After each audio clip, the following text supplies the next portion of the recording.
আপনাদের সবাইকে আমাদের নতুন আলোচনা পর্বে স্বাগত জানাচ্ছি। আজকে আমরা আলোচনা করব একাদশ শ্রেণীর গণিত বিষয়ের এসএনদের বইয়ের যে আগের একটা আলোচনা পর্ব আমরা করেছিলাম, সেখানে এসএনদের বইয়ের একাদশ শ্রেণীর লিমিট চ্যাপ্টার আলোচনা করেছিলাম। লিমিট চ্যাপ্টারের বেসিক কিছু নিয়ম সম্পর্কে আলোচনা করেছিলাম এবং আমরা মাত্র 3খানা অঙ্ক আলোচনা করেছিলাম। প্রায় 22-23 মিনিটের একটা ভিডিও সেখানে আমরা আপনাদের সঙ্গে শেয়ার করেছিলাম।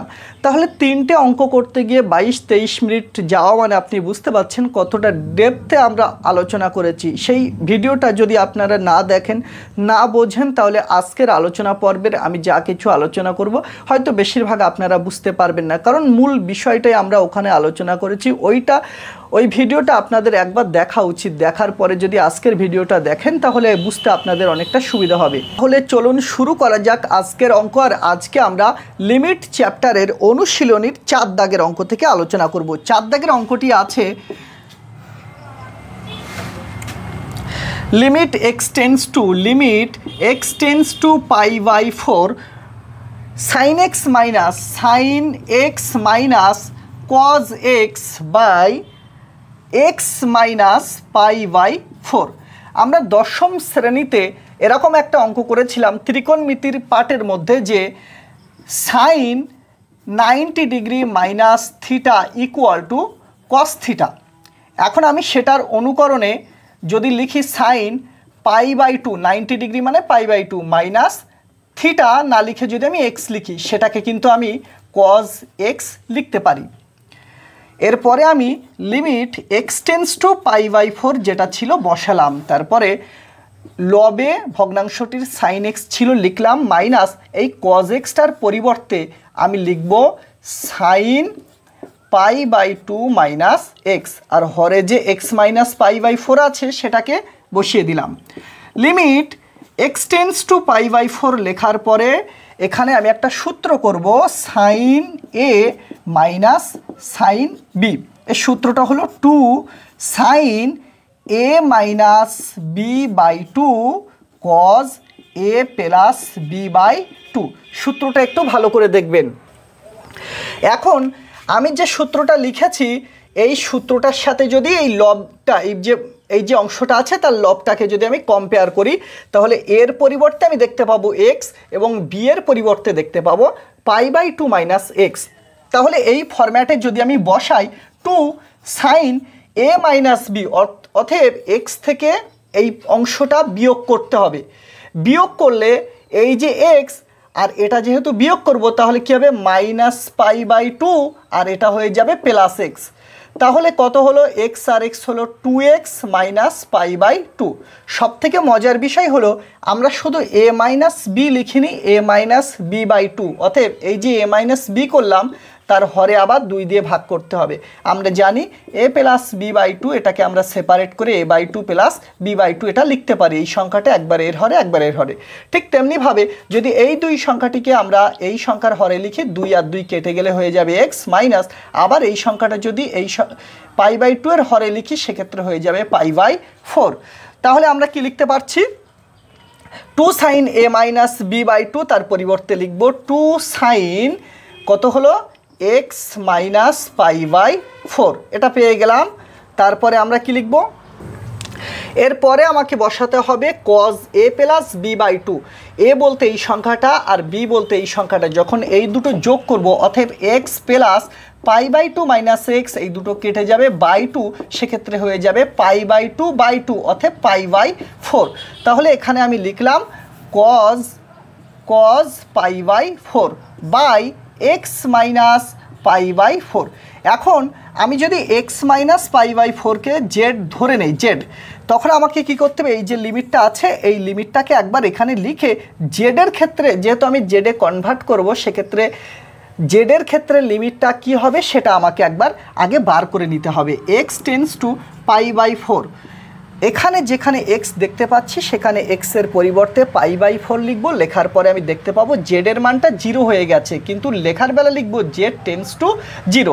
তাহলে আমরা যদি অঙ্কে চলে আসি, limit Z tends to 0 to, এই যে ধ্রুবক সংখ্যাটা সবার আগে লিখলাম, লেখার পরে আমি এখানে সাইন কেন আগে লিখলাম? আমরা বলেছিলাম যে যদি এই ব্যাপারে আমরা আগের ভিডিওতে কম বেশি আলোচনা করেছিলাম যে লিমিট কোনো বাধা মানে না, কোনো ব্র্যাকেট লিমিটকে আবদ্ধ রাখতে পারে না, ওর প্রয়োজন মতো প্রবেশ করতে পারে।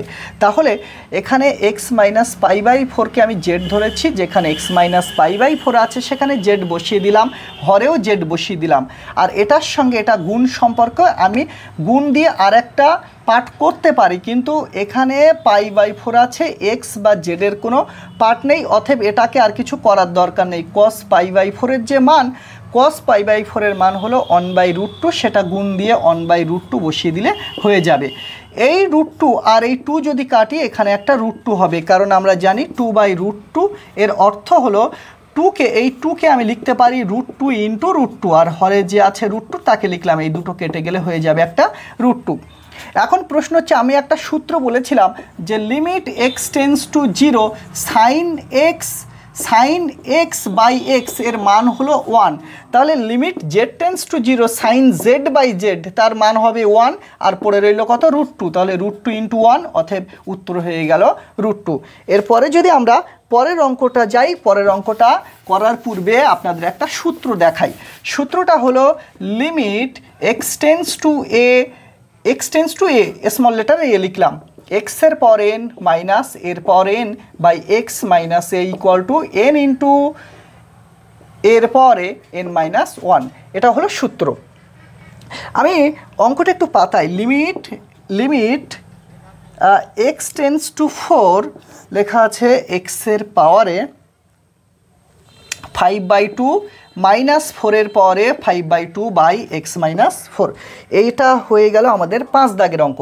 দেখুন এখান থেকে এটা যদি আপনারা ভালো করে দেখেন, এই সূত্রটার সঙ্গে যদি কম্পেয়ার করেন আপনি দেখতে পাবেন এর পরিবর্তে 4 আর এন এর পরিবর্তে 5/2, তাহলে উত্তরটা কি হবে? এন বলতে 5/2 লিখলাম ইন্টু এ বলতে 4, তাহলে 4 লেখার পরে আবার এখানে কি করতে হবে? n-1, অর্থাৎ 5/2 বিয়োগ 1 ক্যালকুলেশন করলে এই 2 সংখ্যাটার সাথে 1 গুণ হবে, 2 1 কে 2, 5 থেকে 2টা বিয়োগ করলে হবে 3, যেহেতু মাঝখানে মাইনাস আছে, আর হরে যেটা ছিল সেই সংখ্যাটিকে আমরা বসিয়ে দিলাম।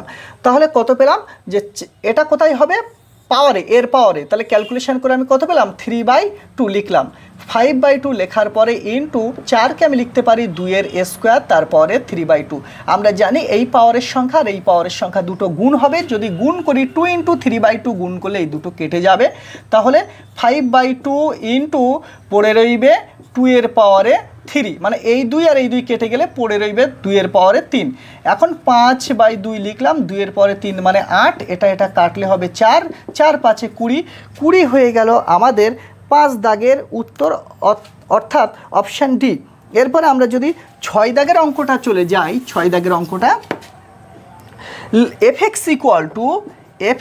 Equal to root of x plus 3 by x plus 1 লেখা আছে।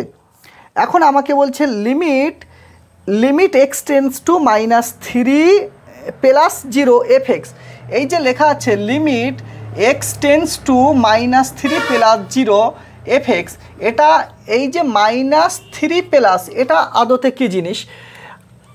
এই যে আসলে এখানে বলছে এক্স -3-এর দিকে যাচ্ছে। আমরা বলছিলাম না প্রথম আলোচনা পর্বে আমরা আলোচনা করেছিলাম যে এক্সের মান ওই লিমিটটার দিকে, মানে এক্স টেন্স টু যদি 2 হয় তাহলে 2-এর দিকে দুইভাবে যেতে পারে, একটা হচ্ছে ধনাত্মক দিক থেকে আর একটা হচ্ছে ঋণাত্মক দিক থেকে। ধনাত্মক দিক থেকে গেলে সেটা হবে এক্সের রাইট লিমিট, এবং যদি ঋণাত্মক দিক থেকে যায় সেটা হবে এক্সের লেফট লিমিট। এখন সংখ্যা রেখায় যদি -3 সংখ্যাটা থাকে, তার আগে যে -4 -5 এই দিক থেকে গেলে তখন আমরা এক্স যদি যাই তখন হবে এক্স টেন্স টু -3 মাইনাস, সেখানে আবার 0টা লেখা থাকতে পারে আবার নাও থাকতে পারে, ওটা ভ্যালু নয়।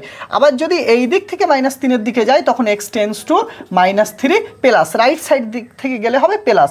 তবে আমরা যখন মান বসাবো তখন কিন্তু এই মানটা মানে +0 এটা কোনো ভূমিকা রাখবে না। আমরা যে মানটা বসাবো শুধু এক্সের পরিবর্তে -3 বসাবো, তবে মনে রাখতে হবে এক্সের মান কিন্তু -3 নয়। বসানোর বেলা আমরা -3 বসাবো, কিন্তু এক্সের মান কিন্তু কখনোই -3 নয়। তাহলে কি ছিল?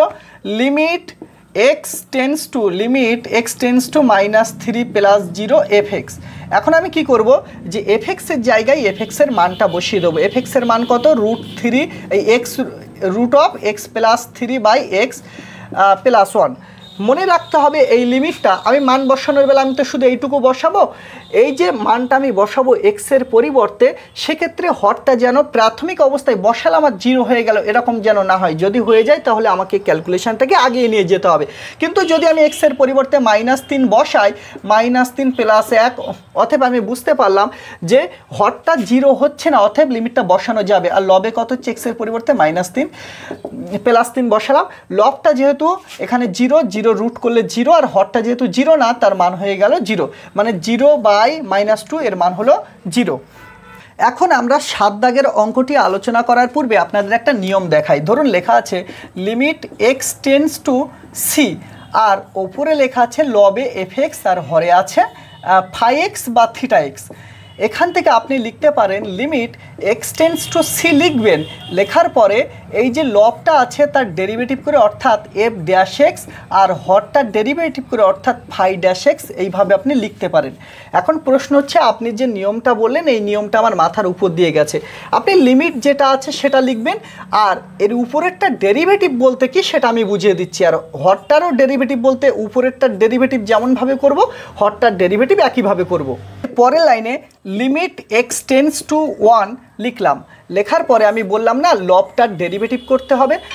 আমি যদি এক্সের সাপেক্ষে, যেহেতু এখানে লিমিট x টেন্স টু আছে, তাই ওপরটাকে এবং মানে লব এবং হর বোথকে আমি এক্সের সাপেক্ষে অবকলন করব বা ডেরিভেটিভ করব।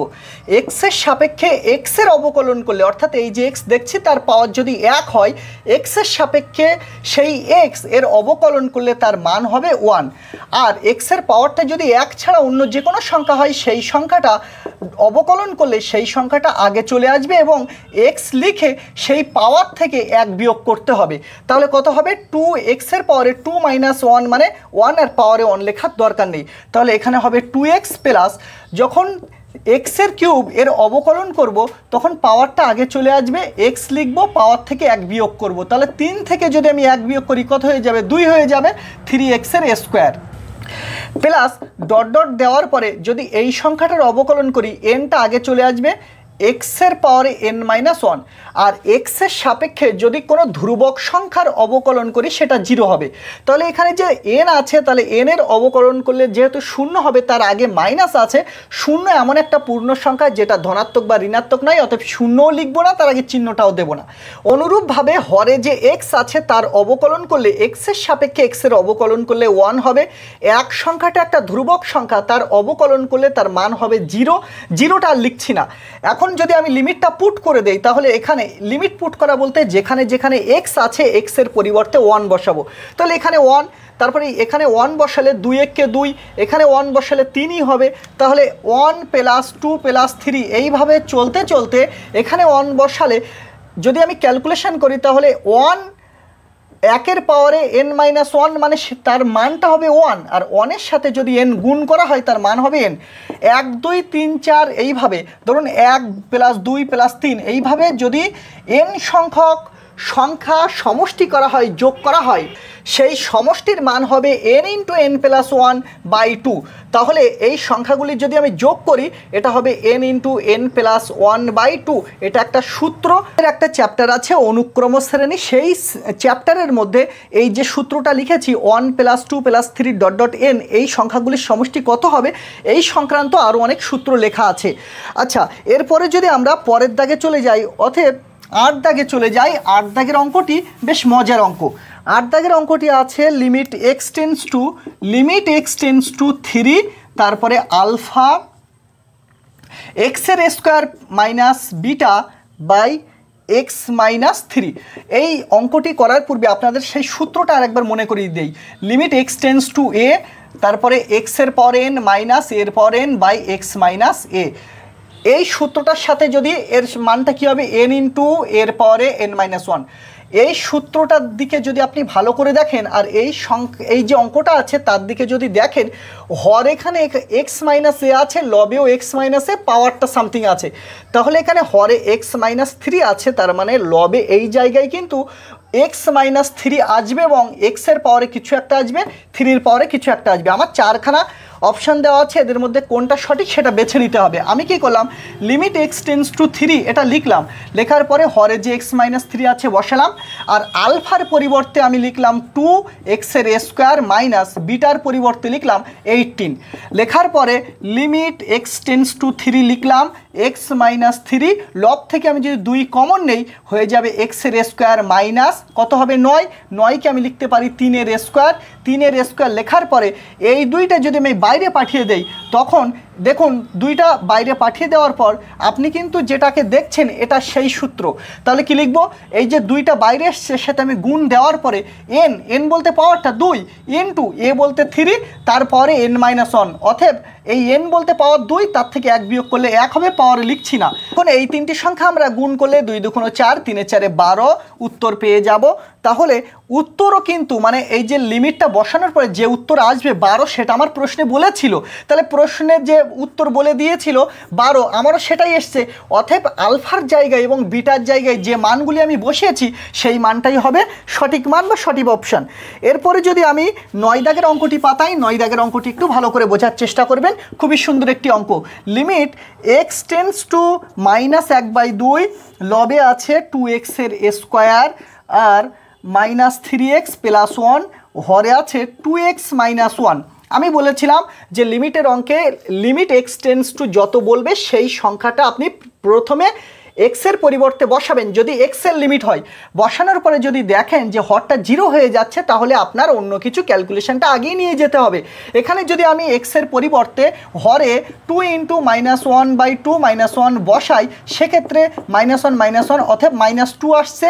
বুঝতে পারলাম যে হরটা 0 হচ্ছে না। আপনি কি করবেন, লবে যেখানে যেখানে এক্স আছে এক্সের পরিবর্তে -1 বসাবেন, ক্যালকুলেশন করবেন, উত্তরটা মিলে যাবে। আমরা এখন 10 দাগের অঙ্কটি নিয়ে আলোচনা করব। 10 দাগের অঙ্কটিতে cos π/2 আর এই যে রুটের মধ্যে সংখ্যামালাগুলিকে দেখছি, এই দুটির মাঝখানে গুণ সম্পর্ক, হয়তো গুণ চিহ্ন দেওয়া নেই কিন্তু এখানে গুণ সম্পর্ক। প্রথমেই বলি cos π/2 এর মানটা হলো 0, আর 0-র সঙ্গে যা কিছু গুণ সম্পর্কে থাকবে তার পুরোটার মান হয়ে যাবে 0। তাহলে এখানে লিমিট আর পুট করার কোনো কিছু নেই, এই অঙ্কটির উত্তর হবে 0। এরপরে যদি আমরা 11 দাগের অঙ্কে চলে যাই, 11 দাগের অঙ্কে লিমিট এইচ টেন্স টু 3, পকেটে 3, রুটের মধ্যে লেখা আছে 2h² - 3h - 1। ভালো করে দেখবেন, আমি কি করব, যেখানে এইচ আছে এইচের পরিবর্তে আমি 3 বসিয়ে দেবো। তাহলে 2 × এইচের পরিবর্তে 3 বসালে, তাহলে 3-এর স্কোয়ার করলে 9 -3 × 3 - 1, এটা রুটের মধ্যে কত হচ্ছে 9 দুগুণ 18 -9 - 1, তাহলে কত, এটা বিয়োগ করলে 9 - 1 = 8। এইচের পরিবর্তে 3 বসানোর পরে ক্যালকুলেশন করে আমি যে মানটা পেলাম তার মান হলো 8।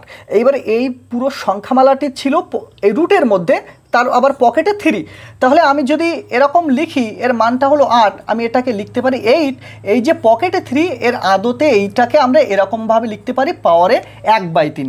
যদি পকেটে 5 হয় আর এখানে ধরুন এক্স আছে, আমি লিখব এক্সের পাওয়ারে 1/5। এবার 8 সংখ্যাটিকে আমি লিখতে পারি 2-এর কিউব এবং তার পাওয়ারে 1/3।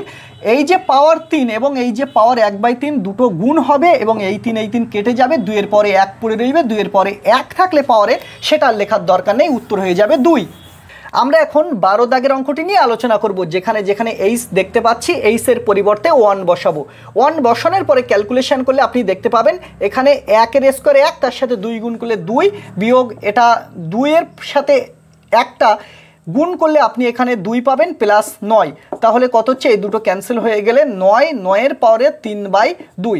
9কে আপনি লিখতে পারেন, উত্তর যেটা আছে সেটা যে অপশানগুলি আছে, আচ্ছা 9কে আপনি লিখতে পারেন 3-এর স্কোয়ার এবং তার পাওয়ারে যে 3/2 ছিল সেটাকে আমি লিখে দিলাম। এই যে পাওয়ার আর এই যে পাওয়ার, দুটো পাওয়ার যদি পরস্পর গুণ করেন তাহলে এই 2 আর এই 2 কেটে যাবে, তাহলে 3-এর পাওয়ারে কত পড়ে থাকবে 3, আর 3-এর পাওয়ারে 3 মানে 27। তাহলে আজকের অঙ্কের অর্থাৎ এই যে 12 দাগের অঙ্কের উত্তর হয়ে গেল C 27। 13 দাগের যে অঙ্কটি আমরা দেখতে পাচ্ছি লিমিট এক্স টেন্স টু 1 লেখার পরে এই অঙ্কটি অনেকভাবে করা যায়, অনেকভাবে লেখা যায়। আপনি পাতি একটা নিয়ম করবেন যেটা সব অঙ্কের জন্য করা যেতে পারে। আপনি এখানে যেহেতু হরের রুট দেখছেন, হরের করণী নিরসন করবেন। তাহলে এই যে রুট এক্স মাইনাস 1 এর করণী নিরসক উৎপাদক হলো রুট এক্স প্লাস 1।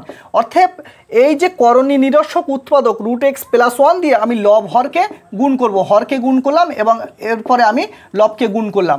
গুণ করার পরে আমি দেখতে পাচ্ছি লিমিট এক্স টেন্স টু 1 লেখার পরে এখানে ক্যালকুলেশন করলে এ মাইনাস বি ইন্টু এ প্লাস বি, অর্থাৎ এ স্কোয়ার মাইনাস বি স্কোয়ারের সূত্র করলে এটাতে যদি আমি এ স্কোয়ারের সূত্র করি এক্স মাইনাস 1 হবে, এক্স মাইনাস 1। আর এই যে লবে তাহলে হরটা হয়ে যাচ্ছে কত, এক্স মাইনাস 1। আর লবে যে এক্স মাইনাস 1, হরের এক্স মাইনাস 1 কেটে যাওয়ার পরে তারপরে রুট এক্স প্লাস 1 যে পড়ে রয়েছে এক্স টেন্স টু 1 ছিল, অতএব যেখানে এক্স আছে তার পরিবর্তে আমি 1 বসাবো। এখানে যদি আমি 1 বসাই রুট 1 তার মান হলো 1 প্লাস 1 হয়ে গেল 2, এই দাগের উত্তর। এরপরে 14 দাগের অঙ্কটা সেমভাবে আপনারা করতে পারেন বাড়িতে, আমি আপনাদের বলে দেই। অঙ্কটা এইভাবে পাতাবেন, অঙ্কটি এইভাবে পাতানোর পরে রুট আছে লবে, অতএব আপনি লবে করণী নিরসন করবেন। করণী নিরসক উৎপাদক হচ্ছে রুট এক্স প্লাস 2, লব হরকে গুণ করবেন। গুণ করার পরে লব এবং হরের মধ্যে একটা সংখ্যামালা কেটে যাবে, তারপরে আপনি মানটা বসিয়ে দেবেন, ওই লিমিটটা পুট করে দেবেন, উত্তর মিলে যাবে। এরপরে যদি আমি চলে যাই 15 দাগে, 15 দাগের অঙ্কটি খুবই সহজ। লিমিট এক্স টেন্স টু 2 এক্সের পরে 5 মাইনাস 32 বাই এক্স মাইনাস 2।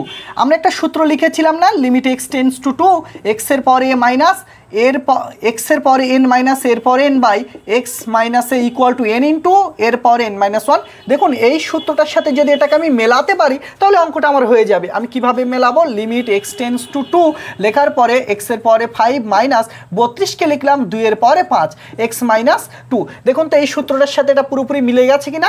হ্যাঁ, মিলে যাওয়ার পরে আমরা এন এর পরিবর্তে লিখব 5 গুণ এর পরিবর্তে 2 আর এন মাইনাস 1, অর্থাৎ 5 বিয়োগ 1 মানে 4। তাহলে 5 গুণ 2 এর পরে 4 মানে 16, 5 16 80।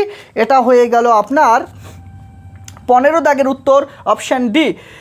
ঠিক তেমনিভাবে একইভাবে যদি আপনি 16 দাগটা করেন, আচ্ছা 16 দাগটা আমি করে দেই।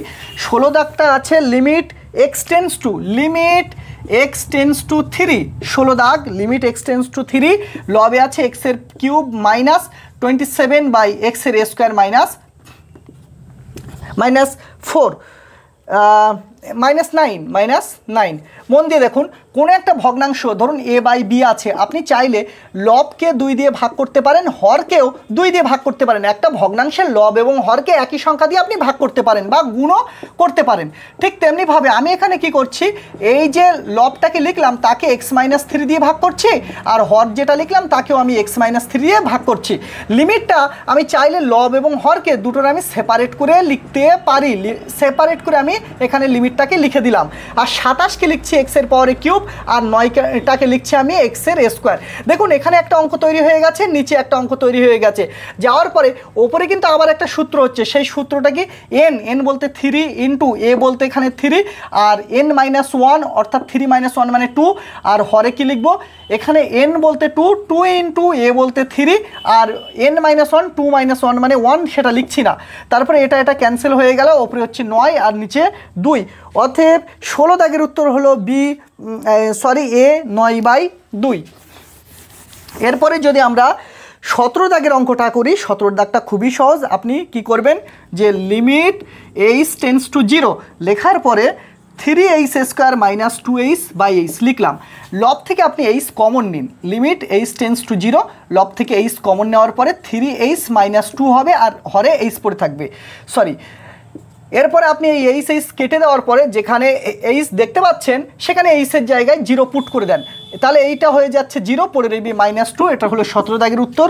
17 দাগের উত্তর হবে -2, অপশান ডি। এরপরে যদি আপনি 18 দাগটা করেন, 18 দাগটা খুবই সহজ।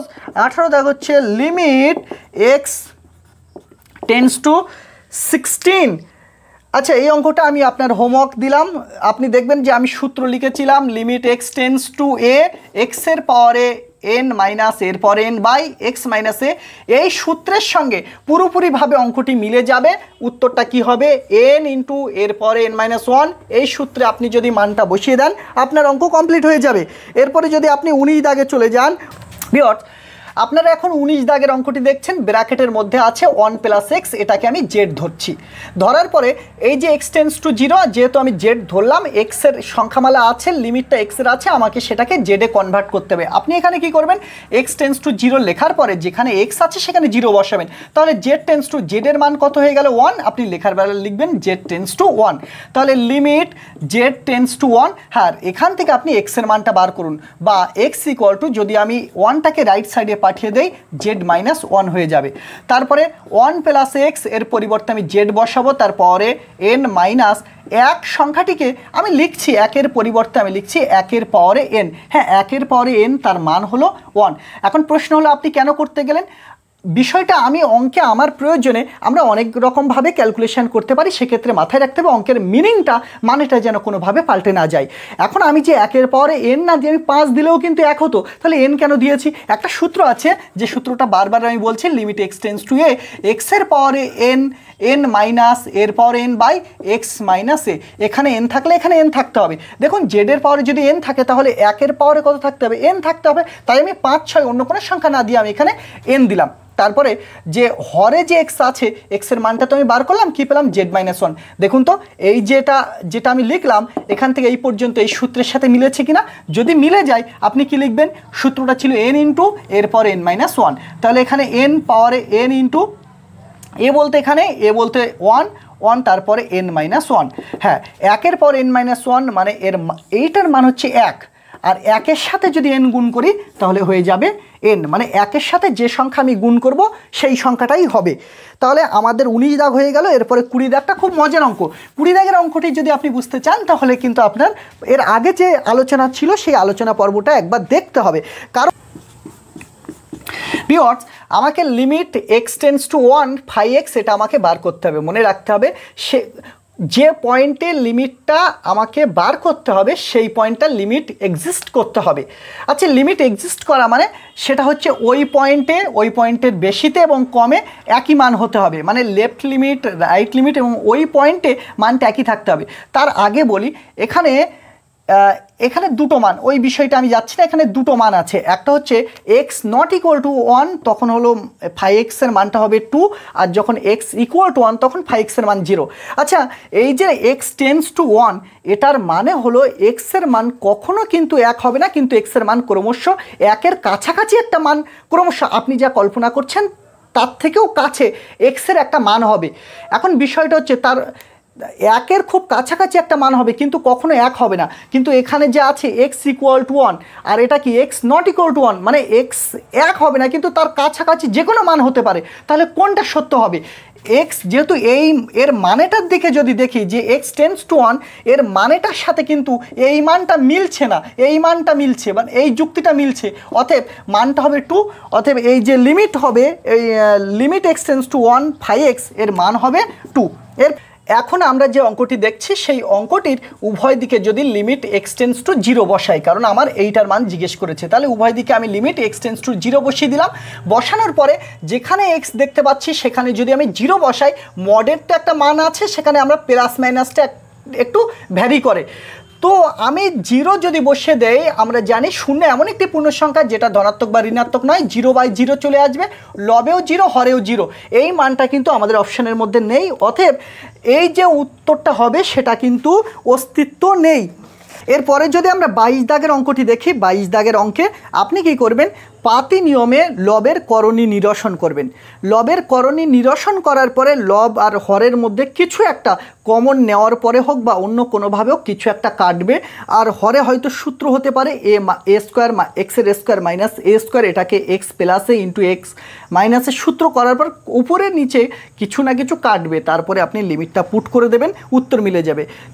23 দাগেও সেম, আপনি লবের করণী নিরসন করবেন। লবের করণী নিরসক উৎপাদক দিয়ে লব হরকে গুণ করার পরে লব এবং হর থেকে একটা করে টার্ম কাটার পরে আপনি লিমিটটা পুট করে দেবেন। 24 দাগেও আপনি কি করবেন, লবের করণী নিরসন করবেন, করণী নিরসক উৎপাদক রুট এক্স প্লাস 2 দিয়ে লব হরকে গুণ করবেন।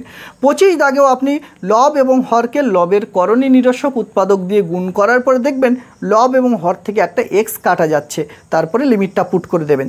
26 দাগেও আপনি করণী নিরসন করবেন, করণী নিরসন করার পরে লব এবং হর থেকে কিছু একটা কাটা যাবে, হয়তো এক্সের স্কোয়ার টার্ম কাটা যাবে, কাটা যাওয়ার পরে আপনি সেখানে কি করবেন, লিমিটটা পুট করে দেবেন।